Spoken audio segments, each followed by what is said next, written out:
Hey guys, welcome back to the channel. And gals, sorry, don't want to be rude. So, sorry I haven't had a video out in a while, guys. I got sick. I lost my voice one weekend.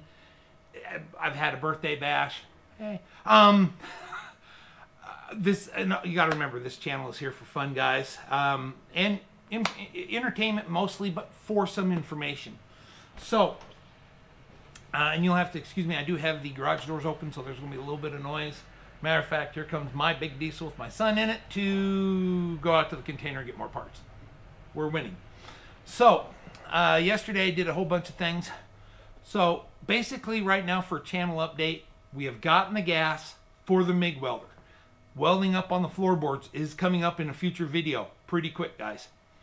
2, I learned more about grease than I ever wanted to know. So, the grease I've always used is the Lucas Green Extreme Duty. It is a polyurethane based grease. The plant that made most of that grease in the United States had a fire a year and a half ago now, maybe 2, and so production was cut way down. I could not find the green Lucas grease. And so I was like, hey, I'll just use the red and tacky. It's Lucas, it's good stuff. Wrong. You can't mix it. The polyurea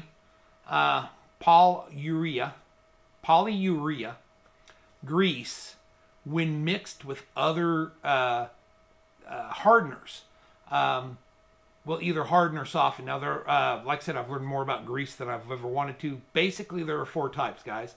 Polyurea, lithium, calcium, and aluminum. And those are the hardening agents and what they do. Now, the polyurea, what I use, it doesn't matter if it was the Lucas, now John Deere has a type, Kubota has a type, or a tube of it. One was called Chevron Black Pearl. That would have been your secondary one. They can interchange. They may not be the same color. Of course, like I said, the Lucas one that I used was green. Black Pearl is black, and I have a case of that stuff right here, guys. It's been remanufactured from a company. Before I give out their information, I am going to use it and verify that it works.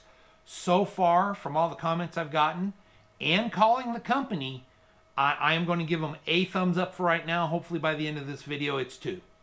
So, I'm not going to go into greasing the tractor or the dump trailer. I might do the dump trailer, but the tractor, I do have other videos. We'll just hit the high points real quick on greasing later. I want to get back to this. So you can't mix those greases, guys. They harden or soften. I digress. So I had to find a temporary, because what happens is, and they will tell you, like I said, I believe it's Mike from Republic Oil down in Texas, who I bought this case of grease from, confirmed what I'd read on a lot of forums, guys. If you go from the polyurea to a lithium-based, they don't interchange, guys. They don't. You have to take the bearing, if you're using it like on the hot rod bearings or trailer bearings. You have to pull the bearing apart, get all the lithium out of it as much as possible. Sometimes you can, sometimes you can't, so that parts cleaner becomes your new best friend. You clean the races off, you clean the drum out or the hub or wherever all the grease sits, and then you can put in urea or lithium. Like me, I've always used the green Lucas. They say it's 3 to 5 times better in water. It lasts 3 to 5 times better. Had better heat. I mean, it was the top end grease. It was up here. Lithium is just down here, and then we go down from there, guys. So your 2 top ones but they're not changeable. That's the problem. Lithium grease is 60% of the market. So more than likely, other brands and or other greases that you're using is lithium, and there's not going to be a problem, guys. I didn't know this until, like I said, I've always just bought a couple tubes at the beginning of the year, 2 or 3, and it's done me for the year. Great. But this year I couldn't find them. So I had to start doing research on a replacement. And that's when I found out all this information, guys. And I'm just passing it on to you. I hope it helps someone not burn up a trailer and or a hot rod, or just their daily driver. So that's being that. Now, like I said, I'm not going to go into greasing the tractor, showing you the fittings. I've already done that in a previous video. I will tell you this. I use the Lincoln Air Assist grease gun with the lock and lube fitting. The grease gun creates a tremendous amount of pressure, and the lock and lube actually, it's got jaws that goes onto the grease zerk and does not come off until you open it up and pull it off. So there's a lot less waste. There's a lot less hassle, which is what we're in for, guys. What do we want in life? Less hassle, less money spent and wasted. So I very rarely do I miss a greaser where it just explodes out. Every once in a while it does, because I don't have the jaws locked on just right. But compared to the old style, it's well worth it. Once again, it's the Lincoln Air Assist. I'll bring it down and show it to you guys, and then the lock and lube. Lock and lube actually has an air chuck now. I have never used it, so I can't endorse it, but I can highly endorse the lock and lube grease and the Lincoln Air Assist. So that for those guys, the old manual lever or the pistol ones, I've gotten rid of. They tend to rust up. They're so cheap now, guys. They don't last. The Lincoln, like I said, it's lasted a number of years. You pull the trigger and you're done. So, in short, don't mix greases. You got to find out what you got, guys. 2, we're going to be working on the dump trailer in this video. Hopefully, we're going to be working also on the Harbor Freight tire changer, and painting and fixing the dump trailer and getting it ready. I do have some surprises on that, but we will talk about that when we get to the dump trailer. So, please watch till the next segment. Like I said, I'm not going to show you guys greasing the tractor. I am going to show you working on the dump trailer, but I've got to do the tractor first and keep greasing. That way I can burn out what's in the tube, which I don't know how much I have in the grease gun. So we can start working on this Black Pearl and get a review for that, guys. Please like and subscribe. Wait for the next segment.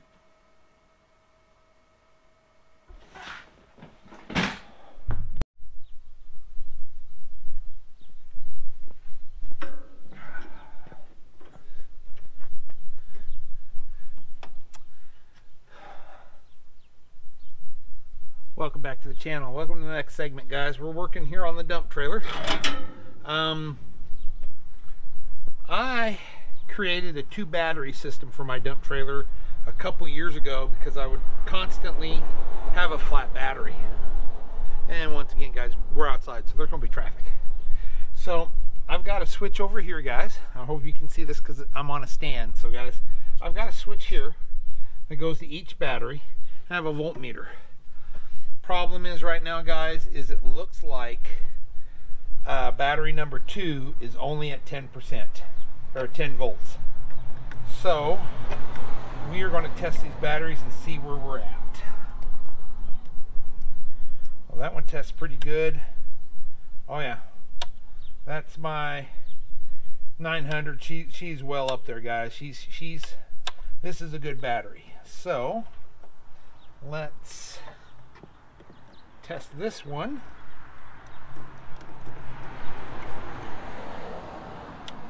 No, she is bad. And she's been charging for 24 hours, guys. So looks like we've got a bad cell. So we'll have to fix that. And once again, guys, for about 60 bucks, these battery testers are worth their weight in gold, guys, because now I don't have to guess. I know. So that means I'm going to have to pull that battery, and the sticker on it, guys, says it was a 920, so it's just under 4 years old. These deep cells, they don't last long, guys. And matter of fact, not to lie to you, I think I got that one for free from somebody, so it lasted a couple years. So We'll let the wife know that we now need a new battery. She'll be thrilled.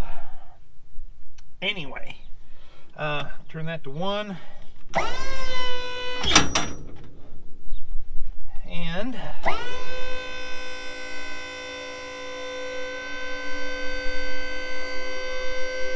test the system out here today, guys.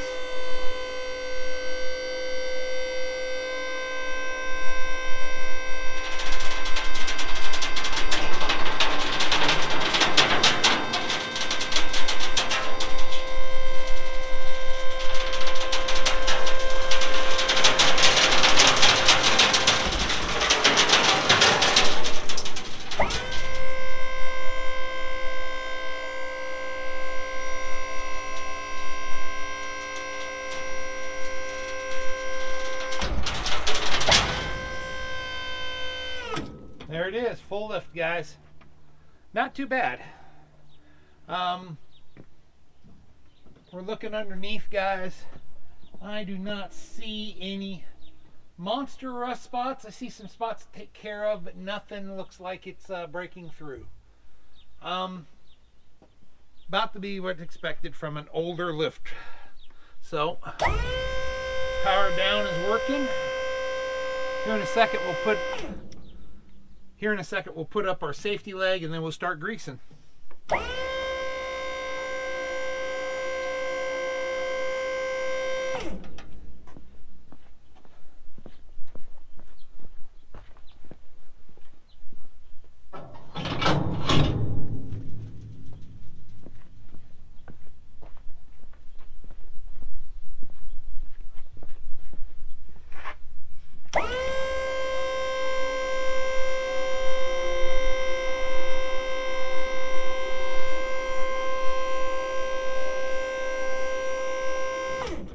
There we go. Okay, we will, as they say, guys, get the greasing. So I don't need to show you how to grease anything, guys. It just here on this dump bed,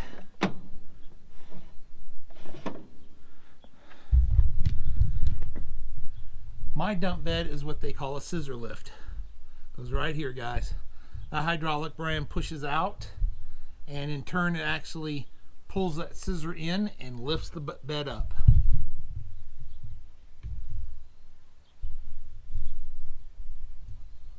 We'll see you in the next segment, gentlemen. Please like and subscribe. Welcome back to the channel, gentlemen. Hey, we lost some of the footage. I don't know what I'm going to do about this GoPro. Drives me bonkers. We got the Harbor Freight tire change, manual tire change machine bolted to the floor yesterday, and worked pretty good. We did get tires off rim. It was a little harder than expected. This is also, it's a cheap old rim. I found it on the side of the road to actually fit the dump trailer. Can't beat free. That being said, we're going to paint it. We're going to paint all the rims. They're all in crappy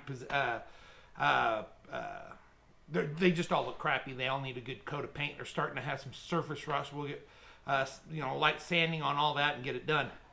That's what I'm going to try to show you guys today. We got to clean the garage out to put up the tire machine again. What I did, so you guys can see these are a concrete anchor. Now, what happens is, if you guys can see that, this is the type that uses a bolt. These are 3/8 bolts, standard thread, let's see, 16 pitch or 16 per inch. And that's what it'll look like in the concrete. What happens is you can use a 5/16 punch. They actually sell a tool from Redhead. Now these aren't the Redhead brand, but they're identical. Bought these off of Amazon. I think I got 8 of them for $6 or $7. They're relatively cheap. They're about $1.50 at Home Depot. And the reason I did these instead of your typical concrete anchors is, once again, when I'm done, this sets flush with the concrete. Now I can put a button cap with an Allen in it. It'll keep the debris out of it, and if you step on it, it's a round dome. You can drive over it and all that. It's easier than driving over these, because if you drive over this too many times, it could booger up this head. Then you've got to try to figure out a way to get it out. With an Allen button key, all you have to do is clean out that Allen head and put a little anti-seize in here. It'll come out every time. So, and it won't let any debris into your hole. So, I don't know what happened. We had it all measured out. One time the drill must have walked a little bit, and so I can get 3 out of the 4. What I might do later in life is actually take a piece of plate, drill it to where I actually need that hole on the back side, and then weld that on top of it, because it's way off to the side, and it'll keep the tire change machine. It'll give it some strength back there. But for right now, 3 out of 4 ain't bad, guys. It works quite well. It doesn't rattle, it doesn't move around. It's tight to the floor. It did take some drilling out the holes. Like I said, I'm not a concrete guy. I wish my dad was still here. We all wish our dads were here from time to time. This was more of his forte. He definitely could have given me some instructions. That being said, we do have it in there. We're going to do the tires today. I also lost the footage of the dump trailer greasing it. Once again, guys, if you buy a dump trailer, a flatbed trailer, one of these utility trailers with the flexible dovetail or the, I'm not quite sure what they call it, but the tilt bed. Just find your grease points and grease them once a year. If you're using it a ton, you may have to do it once a month, maybe every 3 months. But that being said, that's your guys' maintenance schedule. I do mine once a year because my trailer's not in heavy use. I might use it once a month, maybe twice. It's nothing to lift it up. Once again, if you're doing that kind of stuff, use your safety rod. Safety first, guys. Nobody wants to say, hey, did you hear about Bob? Got crushed by his dump trailer. We don't want that, guys. So, the battery head failed. I tried a Epsom salt trick to get it to work. Put a little Epsom salt in it and wait about a day or so, and then try to trickle charge it back up to life. Mine didn't take. So I've already put it in the truck. Or once again, we've lost some footage. That is in there. I am going to bring it out. It's a windy, noisy day out there, guys, but a little later I am going to show you my setup. In a nutshell, guys, my setup uses a 2-battery system.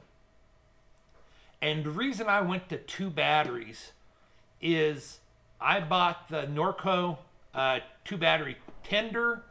You just plug it in. It's for boat batteries. These are deep cell batteries, so they work well with that. And it charges them individually, so it maintains the batteries individually, which is good. And I have a switch. I'm able to, a switch, to change it from one battery, or battery 1, battery 2, or both batteries. At the end of the day, if you've been really using the dump trailer, I've only had this on an occasion to where I got to the end of the day and one battery wasn't enough. I've never been to where I had both batteries not be enough. You know, using one, not using them at the same time, but using one at a time. And but I have tried it to where the batteries were just on the brink to where they would lift it, but not with a load. And if you went to both batteries, it had more than enough oomph. It basically gave you one shot. And that's why I do it. It's just so you could do that. Now, the one thing I have done on my dump trailer, guys, is on almost all your new trailers now, guys, you will have a trailer breakaway system for the brakes. There's a little box, about yay big, has a little battery in it, and a cord that's hooked to the vehicle, a little cable. If for some reason your trailer breaks away from the truck, ball malfunction, you didn't hitch it right, whatever, you get in an accident and it gets sheared off. It pulls that pin out, and the battery's charged and it locks the brakes up so it can't go flying down the interstate. It tries to stop it, maintain it. So that being said, the problem I always had is the way it was wired from the factory was you got power from the truck, which it can charge a battery, but these deep cells, once you start using it, it will never charge it back up to full. Running off the truck, not unless you're running it for a day, but you're not just running around. You're always using it, loading it, going and dumping. But the other problem I would have is, sorry guys, the GoPro just freaked out, turned off on me. Anyway, back to what we were discussing. So what happens is the power from the truck, most newer pickups, probably 2000 and newer, has a 12 volt, it's probably around 30 amps of power coming out of the back of the truck, and that's all it's for. It's basically directly hooked to the battery and the alternator to charge or supply power to the trailer. The problem being is they have that tied into the breakaway battery system, which was tied into the main batteries for the lift on the dump trailer. So while it was not being used, the small battery was always charging itself as a parasitic draw off the big battery. So you could never have a fully charged big battery because it was always pulling that out. I have severed that. Mine no longer does that. Some people will say that's wrong. Some people will say that's right. Some people won't care. Okay, guys. I'm in the thing that it is legal and it's right, because on a flatbed trailer that never had a deep cell battery on it, you've never had this problem. If you're running a winch, if you're running just the winch, you never hook that battery to that system anyway. A lot of people would use a jump box. So it's not illegal to sever that system. Most of them have a check light. We'll go out and I'll show you that in a while. But mine, you have to have the truck hooked up. Mine might be low. I haven't used the dump trailer. I think I used it maybe once or twice last year. Other than that, it basically sat in the backyard. The other thing I want to mention, as a review to an extent, I have the Harbor Freight solar cell charger, trickle charger, on this dump trailer, one per battery. The battery that died was 4 years old. I don't think it's a trickle charge problem. I don't think the charger killed it. I think the battery was just old, calcified, and was dead. They're not making batteries like they used to. I'm an old timer, guys. I remember batteries could last 7 years. I remember boat batteries lasting 7 years. You can't get 4 out of them now. I digress. But the charger worked great. The battery that's only 2 years old is at 12.6, 12.4, right there, and lifts and lowers the dump efficiently. Now, I don't have a load in it, of course. You can't do it without it being hooked up to a truck, but because it will flip itself up, on its back. But for all intents and purposes, I have a gauge on it that tells me how many volts each battery is. By flipping the switch, it tells me which that one is at, and they are at 12 volts. The dead one, of course, was at 10. The new one is now, of course, at 12. So I can recommend those little solar chargers. They were, I bought them like 3 years ago. They were 14 bucks. They've probably gone up maybe 20. But for guys that run a deep cell, like on a fishing boat that doesn't have a charger on it and just set it outside most of the year, tractors, lawn mowers that sit outside, this dump trailer that sits outside, that little solar panel will keep that battery fully charged, ready to go. So I can recommend it.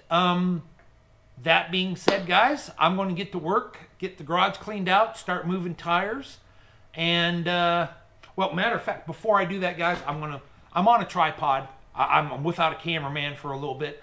I will show you the concrete anchors that I had done earlier this week.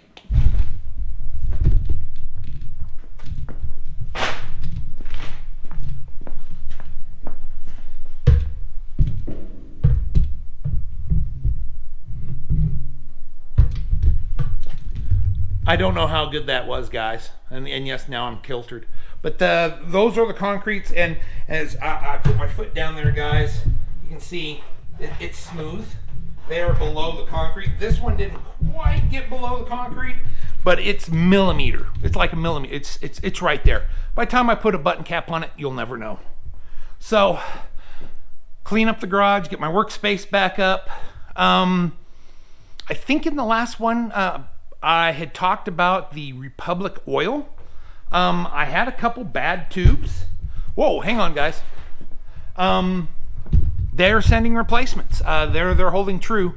Very nice gentleman to work with. I believe it was Mike from Mike or Matt. I'm sorry, guys. I got the name written down, but I'm doing this off the top of my head. So, but right now, guys, let's go get some trailer maintenance done. I'm hoping by the end of the day, I can show you the trailer. Matter of fact, I tell you what, let's walk outside. I'll show you the before, and hopefully later today we'll get to some after. There's a lot of maintenance I'm going to be doing on it, guys. And that being said, like I said, it's windy out here, so I hope this works out well.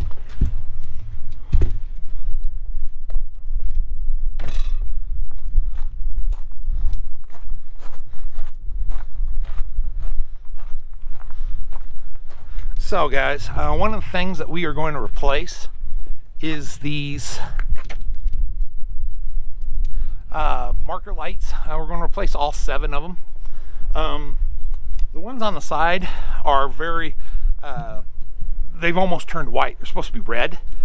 This is the worst one out of the bunch. You can see it's pretty pink. The safety stripes, I'm not quite sure what they call it. It's like I call it conspiracy tape, and I know that's not the proper name. Anyway, I bought some of that tape to replace that, to make sure we're good and legal. Newer trailers after a certain date is supposed to have that on there. So once again, guys, these I've just got them hooked up real simple, guys, real simple. So when you come in here, guys, they're just clipped on, 1 per battery. Clipped on, 1 per battery. Makes it simple. And then, like I said, my system now has the no-core, let's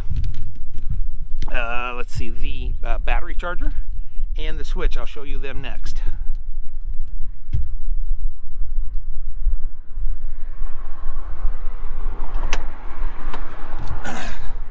So that's that system, guys. It wasn't hard for me to set that up. I think I got a video on doing that. And the other thing is down here on the side, I have a voltmeter. That's the basis of my dump trailer setup, guys. The other thing I do have, because my wife loves me and lets me have all the nice toys, I actually have a remote system on this to where I can be in the cab of the truck and use a pocket remote to go up and down. Now, on doing my annual fire up this year, that switch on the bottom had popped loose and it's not acting quite right. So I think I have a switch here in the garage that I may swap that out for and put on a new switch. Might involve a little bit of wiring, but I think we can get that done. So the next thing, like I said, we're going to do is we're going to replace all 4 tires, move one of the best tires that we got into our spare that had separated. I'll show you that right now, guys. The tires, they've gotten pretty bad in a couple spots, guys. And ooh, sorry, boy, that was a terrible view. I'm still new to this YouTube thing, guys, even after a 1.5 years. So let's see. Oh yeah, right here, guys. As you can see, that tire's just separated. The tire just separated right off. So it's a problem with trailer tires, guys. Unless you're using it every day, you can buy the nicest tire you can find. It's still not going to help you with that because it just dry rot. So let me get back inside here where it's a little less windy and bright. So once again, guys, thanks for watching. please like and subscribe. And I'm going to get all set up for the tire change machine, and then I might time lapse me trying to get a tire off. I'm still not very good at it. In a previous life, 20 plus years, oh man, almost 30 years ago now, I worked at a tire shop. So if I knew now what I knew then, I would have bought a tire change machine 10 years ago, put it up here in the shop. Would have saved me hundreds of dollars. It would have paid for itself, thousands. It would have paid for itself easily. This manual one I'm not thrilled with. The duck head never worked. I am going to try that again today, see if that works. But right now, because they're just steelies, I don't mind running the beam around it, and scratching them a little bit. We're going to paint them anyway. So, but that being said, please like and subscribe. We'll see you in the next segment. Hey guys, been out here working.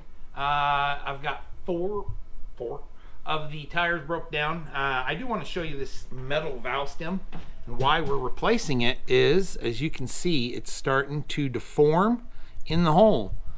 So when you're doing your own tires like what I'm doing, you're able to check this kind of stuff. And beforehand, I do have some metal ones. I'm not a big fan of the metal ones. They do have their place though. What I did do though is I bought just your standard 80 psi plug. Now, to let you guys know, there are different mounting hole sizes. Okay, so you do need to do that. I can't remember it off the top of my head, but if I remember right, the smaller one is usually the common size for most rims. The metal ones actually come with both rubber grommets. So if you buy metal ones, most of the time it'll come and you don't need to know. But like I said, I will show you this in a minute, but we have mastered the Harbor Freight tire change with the duck head. Now, a lot of people will say you need the centering cone and all that. I got rid of the centering cone. I just center it myself by eyeball. I run the duck head around to make sure it fits well, and that's how I've been doing. So I'm going to take a tire off right now so you guys can see it. I mean, from start to finish, breaking the bead, pulling it off.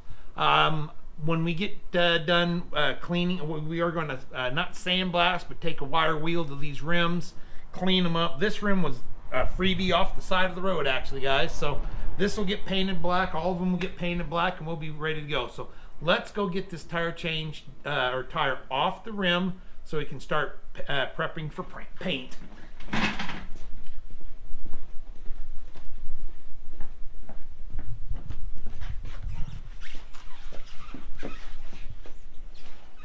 Now, it doesn't matter where the valve stem is at, but it does matter to me that the valve stem is up.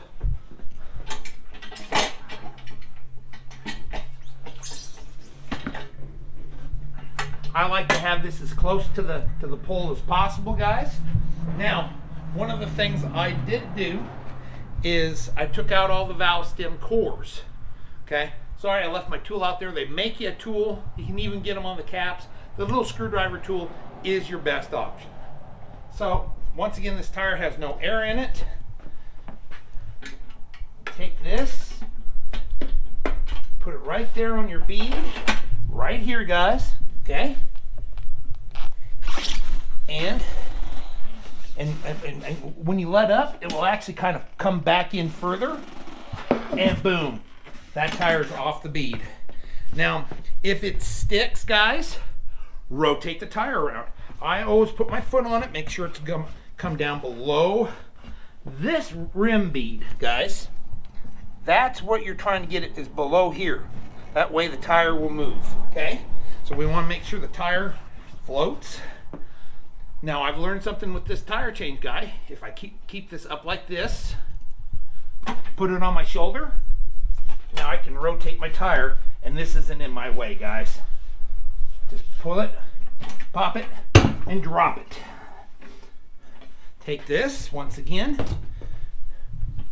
right down into that rim.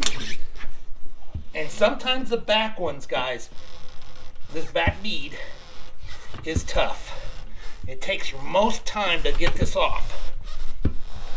This one is sometimes the toughest because it has a lot more rim to go down, guys. It's got to come from here all the way down to here. So it's got way more distance to travel. And what I do is, see how far I've got it, guys? I can get my fingers in there, rotate it. There it goes. Rotate it. Okay, now I know it's off the bead all the way around. So the next thing I do, guys, my cameraman step to the side, I take my soap,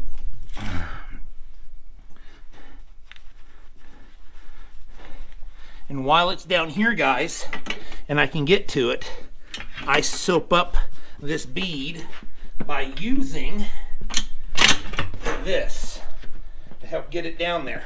See? Now I can get right down in there and soak that up.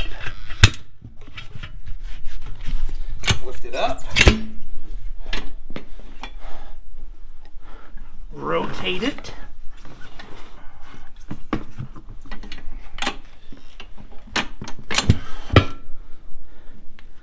Get that soap right down into that bead, guys. Get right down in there on both sides. Both sides here, right, just like that. There we go. Yep, that's good and beaded. Take your tire out.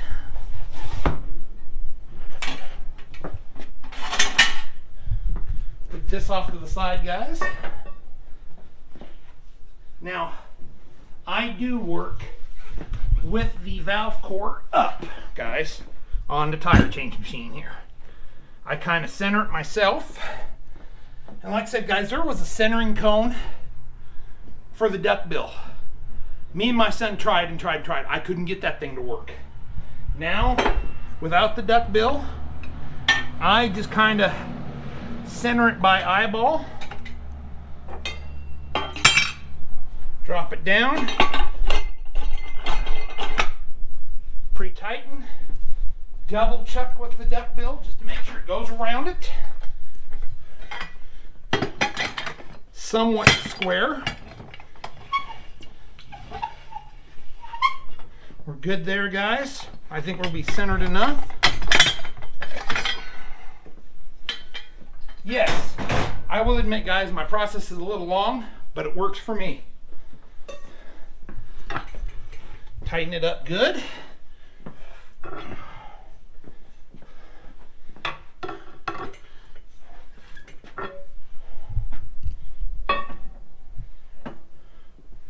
Now, take your soap for this side, because this side works down easier. See, guys? Make sure you get good soap all around that bead.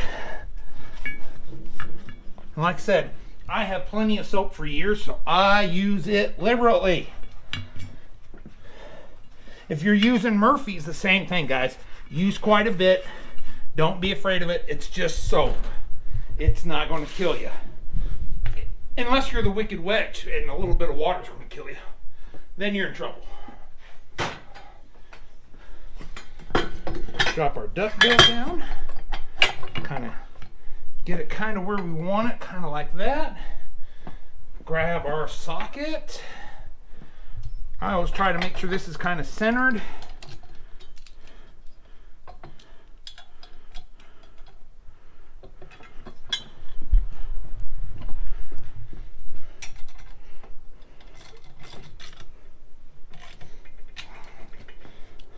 And one last test. As you can see, guys, it goes around it just fine without the centering cone. For me, guys, it works without the centering cone. So, and now I'm going to preference this. These are on Steely's for a trailer. For the other ones, you will need the centering cone and it will work differently. But for the Steely's, no centering cone. So, guys, we take our duckbill and our small tire iron, spoon, what I'm going to say, spoon down, come in here, right here, over your duckbill. Okay, guys? and you just plop it up just like that. My cameraman's going to hold that for me. Now, if you're working by yourself, you won't have someone, but if you can, have someone just hold that. Here, show them you're holding that the tire iron. Take your long tire iron, guys, go in here and walk counterclockwise. Now, cameraman, go ahead and watch this bead right here. You ready, guys? Done. Now he can move that bar, come back to our starting position. Now guys, I'm not gonna lie, this is where I have an issue sometimes with it, especially being a one-man show, but you can get it. Make sure your tire is up here and in your groove, back down. Once again over your duck bill, hold it, and he's gonna hold that.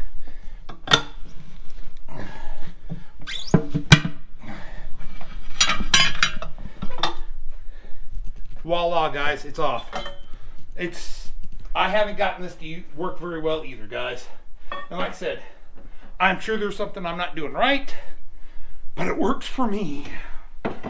So, once again, guys, boom, tire is off. There you go. It's that simple, guys.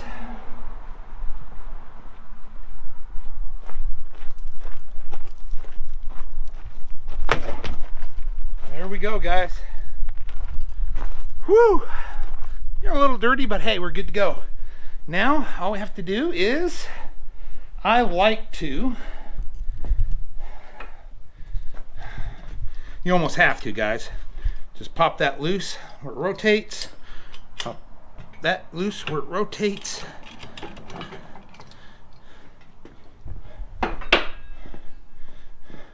Out and up. And off.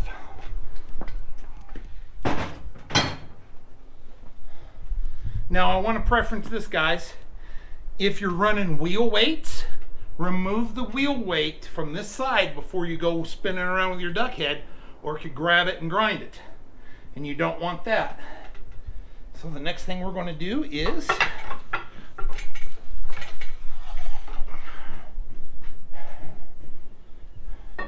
okay, guys. There's that, and that. We're done, guys. I don't know how I bent that, but I did. And there we go, guys. Now, with taking out the valve core or valve stem core, these tiny little things right there, you can inspect them. I like to keep them. Every once in a while you get a leaker. Now I've got some here I don't have to worry about, bye Mr. FedEx, having one go bad and not have one at the house. I always use those around the house here, guys. Huh. They've jumped to, oh, I know where those are at. So the next thing we'll need to do, guys, is remove these valve stems. And I like to just cut them out. Now, there is a tool. Some of them will work. If you have the lower 40 degrees one, this will work fine. Some of the 80s this will not work with, and the 100s.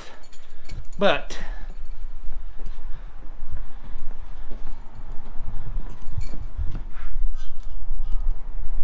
it just threads on there.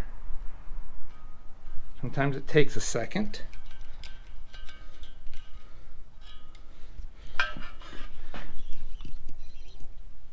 And sometimes it will just pull it right out, guys. There you go. Now when you want to do it, it's in reverse. You just pull your new one to here and make sure to use a little soap around here so it pops right in, guys. Soap's your friend when you're working with tires. So you'll put it through here and then thread it in. When we get to that stage, guys, I'll show you that again. But this tool was like $8 from Amazon. Now they make a cable one, which if you watch my videos you've seen. When you're working on a machine like this one, guys, is the easiest one to use. It's a lever type. It gives you leverage and it just pops right on. So thanks for watching. Please like and subscribe. Welcome back to the channel. Please like and subscribe. So I want to say it like this, guys. I wonder what Derek from Vice Grip Garage is doing, because I am doing a Vice Grip Garage rebuild on my rims. So what we're going to do is, and I do it the same way every time, so I kind of do it. I make sure I don't have any wheel weights on the tire. I just put a wheel brush on my drill, and you can see the powder coating on this stuff is just coming off, guys. So what we're going to do is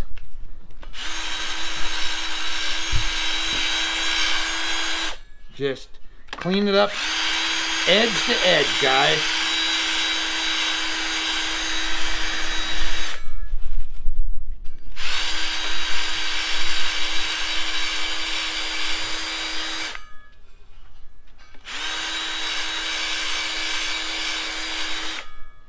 Okay. And then we're just going to move down to the next ridge, guys. And as you can see, that flake is just coming right off, guys. And so is the surface rust. See? These are going to end up looking really good when we're done, guys. And like I said, I could have taken them in for 50 bucks a rim. They would have done powder coating, but I mean, the last time they were powder coated, they didn't last very long. And I'm not to say that the local powder coater isn't good.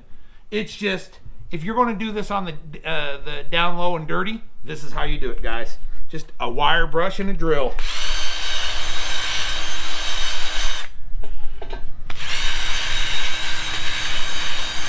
So we're to the circle, or our valve stem. So now we just start.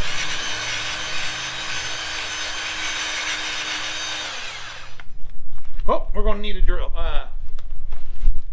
Go get me the battery off of that while I put this one on.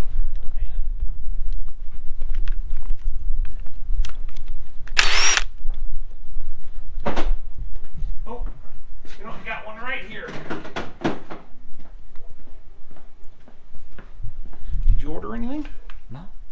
Cool. Maybe your mom did. Go ahead and just. You can bring it right here, sir. Welcome back, guys. Okay, one of the last segments for today. We painted them, the rims. I'll show you that here in just a minute, but we're putting on the last tire out of 5. There's a little bit of a learning curve with the duckbill, but now I've got it flawless. I can boom, boom, boom, do these tires. I am actually glad I bought the tire change machine. The one thing you can see, put a piece of cardboard down here so it protects the paint. Like I said, I just painted them. You can see it's black here. So the first thing we got to do, guys, put in a new valve core. So I take just a little bit of my soap, just a little around the edge. Doesn't need a ton, guys. And once again, I will post this tool. It's just a valve stem lever tool, guys. Just take it, thread on your valve stem. Sometimes they're a pain. So on this guy, you see these levels. You just put one of those in the crick, and I can do this just like that, guys. You can push up, just wiggle it around a little bit. It's in, unthread it, and you're good to go. Now, when you're going to be putting in tires, guys, I recommend taking out the valve core because it allows you to do it easier. I did buy a blast tank. Now, if you're going to be down and dirty, you'll be using starter fluid around the edge and lighten it, and poof. Sorry, guys, I just don't like that. I've never been good at it, but this works out good for me. So I'm going to put the duckbill on, and once again, guys, I don't use the cone with the duckbill. This is pretty well centered. I run the duckbill one time around with nothing on it to make sure it spins.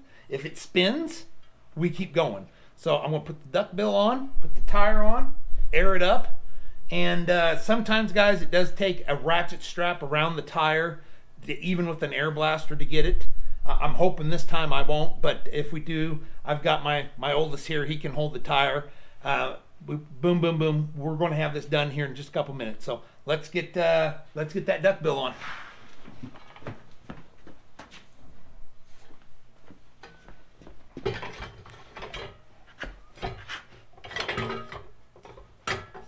Now I just make sure that it's kind of centered, and I just kind of pre-tighten it. just a little bit. Because like that is not right. There we go. There we go, right there. And that is not, there we go, there we go. Like I said, it takes a little bit of time to and to adjust this out, guys. Like I said, I just hand tighten it. It'll go around.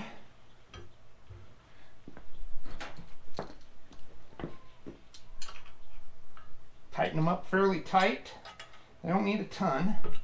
Make sure my walkway is clear. I got in trouble with that last time. So, that being said, that's all ready to go. So now the other thing that I do, guys, is I make sure to put my date code on the outside so I can read it. And it is right there. So we're good to go, guys. And this thing's kind of dried out. That's what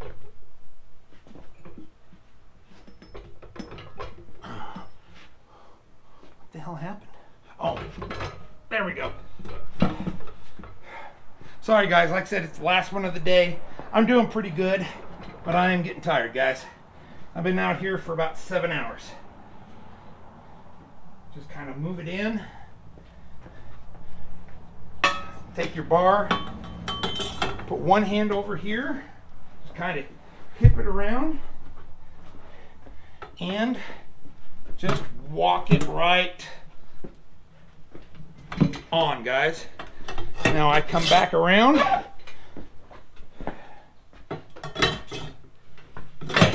Guys, this is where this, what I call a second hand tool, really comes in handy.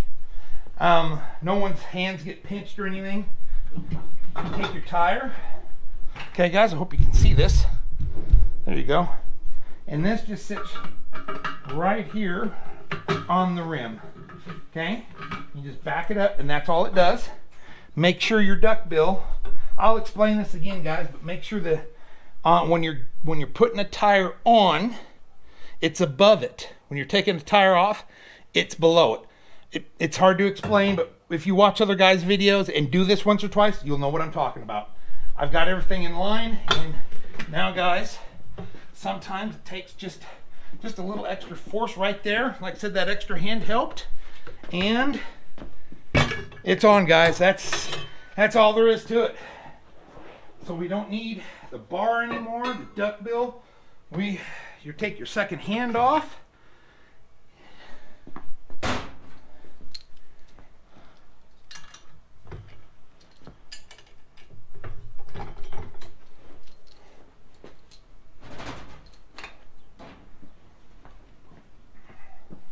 Put this over here for now.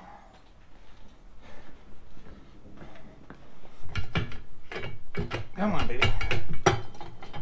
There we go. Up and out.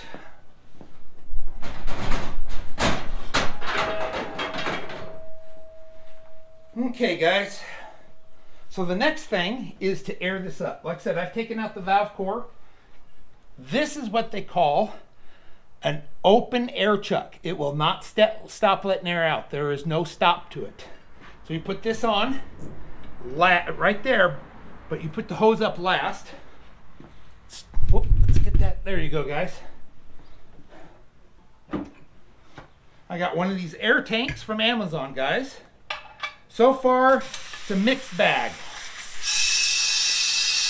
I have my regulator preset at 100 psi to not go over the pressure allowed.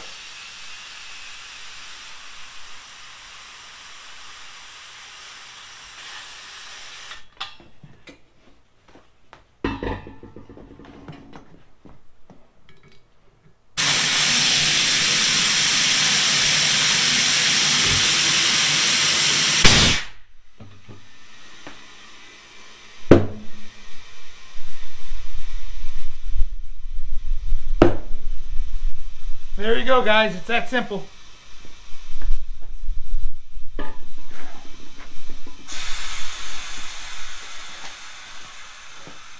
Well, this side has not, well, oh no, it's in. Okay. Whew.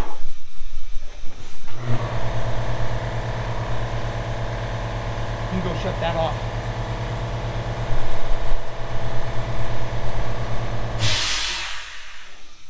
Okay, this is where it gets tricky, guys.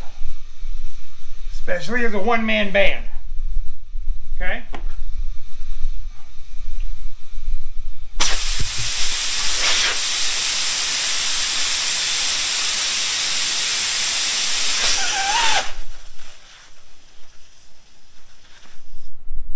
Okay, there's that.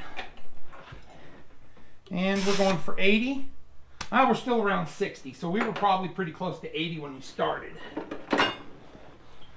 Will you go get me one of those valve cores ready, or caps ready to go?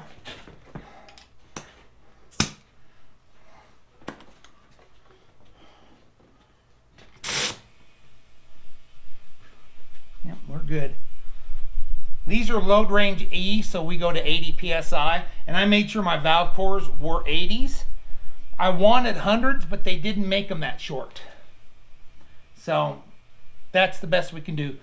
Overkill is an underrated achievement, gentlemen. If you're trying to achieve something, go for overkill.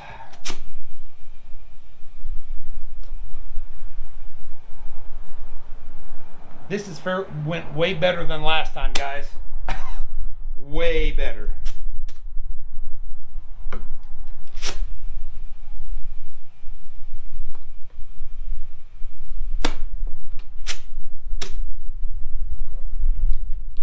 I'm going to build me a thing where I can get all 4 tires at one time, and they would all be at 80 because I'd move the regulator to 80, and we just stop and just pressure everything to 80. That'd be nice. I've got all the I've got most of the parts. I don't have all of them. Go ahead and grab that for me then. Go your way.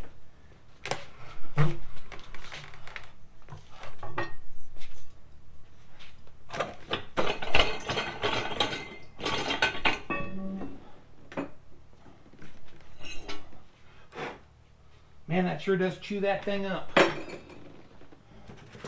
But the rim is protected. The cardboard did its job, guys. Okay, you want to grab that for me, young man? Okay, guys, we're going to go put those on the trailer. We'll show you the final result here in just a couple minutes. Okay, guys, welcome back. So we got a lot done on the dump trailer. It took us a while, guys. Had some frustrating moments. Some curse words may have been said. Some may have been retracted. Anyway, the tires are on there, 80 PSI. I torqued them up to 100, they're at 80 PSI and they are torqued to 100 foot-pounds. So, we also got new lights on here. I got to finish those up. Tomorrow we'll be jacking it back on the jack stands and pulling these caps off, spinning them, putting grease in them. So we'll take you along for the ride for that, guys. Thanks for watching. Please like and subscribe.